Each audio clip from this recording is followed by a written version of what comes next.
So guys, প্রথমে আপনারা এই ভিডিওটা দেখুন, তারপরে আমরা এই ভিডিওর ফানি কমেন্ট গুলো পড়বো। So let's go. গঞ্জতা দিল মে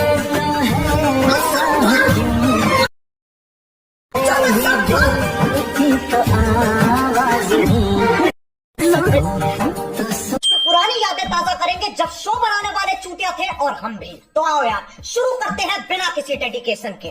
দাদা কোন ধূপকাঠি দিয়ে পুজো করেছিলেন? ধূপকাঠির ব্র্যান্ডের নামটা একটু বলেন।